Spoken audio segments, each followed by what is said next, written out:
My name is Pontius Pilate, and I am the fifth governor of the Roman province of Judea, under that great man Tiberius, the emperor of Rome. May ever his name be praised.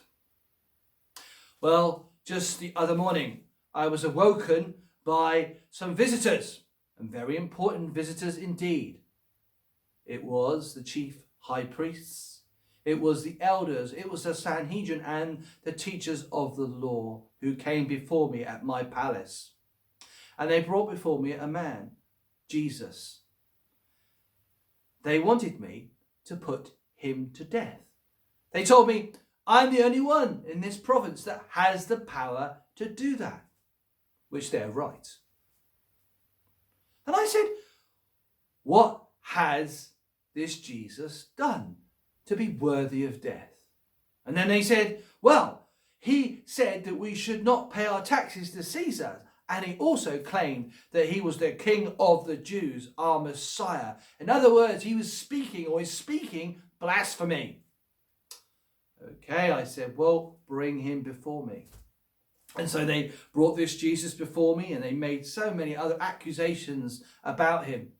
And so I questioned him, and I said, is it true? Are you the King of the Jews? And he said, it is as you say, which totally surprised me. He didn't say much else at all, to be fair. And if I'm honest, I couldn't find anything about what he was doing that was worthy of death. I then discovered that he was a Galilean, and I realised my way out of this situation. He was under the jurisdiction of King Herod. So I said, look, he's under his authority, King Herod's. Take him to him and see what he wants to do. And so they took Jesus away. I thought, phew, got out of that situation. But before I knew it, I got reports back that King Herod could find nothing wrong with him. And in fact, Jesus wasn't saying much at all, and that he was sending this Jesus back to me. The only good thing that's come out of this, if I'm honest, is that me and Herod are getting on a lot better now. Anyway, they brought this Jesus back to me. And so I decided, well, seeing as this Jesus was so popular with the people at the beginning of the week, let's let the people make the decision. Because I still cannot find anything wrong with this man that's worthy of him being put to death. And so I called the chief priests and all the rulers of Jerusalem before me at my palace. I also opened up the gates and invited all the people to the palace. And so I sat on my throne before them, and I reminded them that there is a custom where I can release a prisoner to them, and I have two. One, Jesus, and the other, that notorious Barabbas, who's caused me nothing but aggro. And so I said to the people, it is over to you to decide whom you want me to release. But I remind you that I can find nothing wrong with this Jesus that is worthy of death. But it was in that moment that my wife came over to me and said to me, have nothing to do with this man. I have had nightmares about him. This is a bad feeling I have right now. And then she left.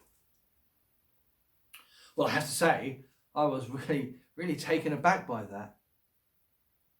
So I looked at the people and I said, what do you want me to do? Who do you want to be set free? And I could hear them saying, Barabbas, Barabbas. And as I looked into the crowd, I could see the Jewish leaders mingling among the people, and I'm sure they were giving them money. But anyway, the cry for Barabbas got louder and louder. And I said, look, but this Jesus, he is innocent. He has done nothing wrong. Why do you want him to be put to death? But they started to shout, Barabbas, Barabbas, Barabbas, Barabbas. I said, silence. Silence. And so I called for a bowl of water, just like this one here. I picked it up and I put it upon my lap and I said, I this day wash my hands of this man's innocent blood. His blood, I said to the people, is upon you.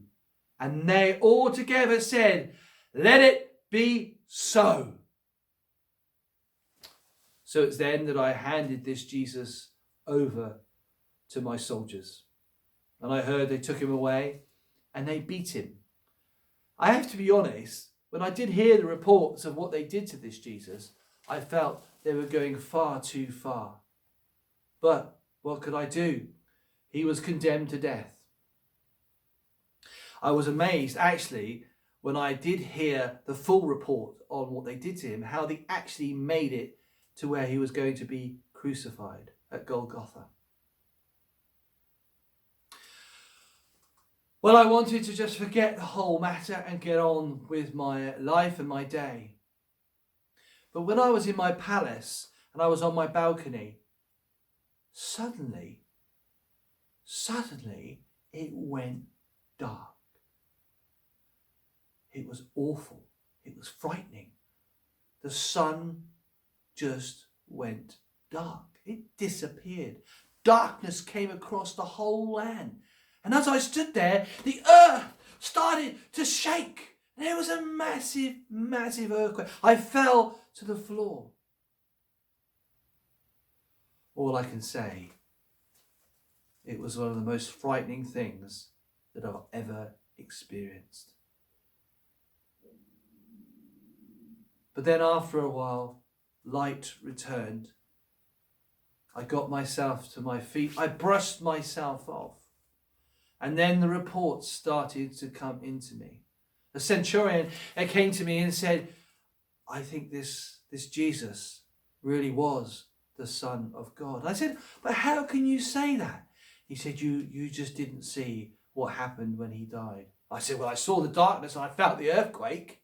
Yes, he said, but reports are coming in now that tombs have opened up and even the dead have come back to life. And then he told me about the temple and how that massive thick curtain was torn from top to bottom, which actually is impossible. It was struck by a bolt of lightning. I have to say, I'm really now beginning to regret allowing this Jesus to be put to death. The final thing in all this that's so strange was the high priests and the elders came before me and asked for some soldiers. And I said, why? He's dead. And they said, no. There have been reports that he had said that he was going to rise again from the dead on the third day. We need some soldiers to guard that tomb. I said, fine, do what you want. And they took some of my crack soldiers and have gone off to guard the tomb. Well, all I can say is I just hope all this ends soon. Because, I don't know, even though I've washed my hands of all this, my dreams of late, they have been very, very dark.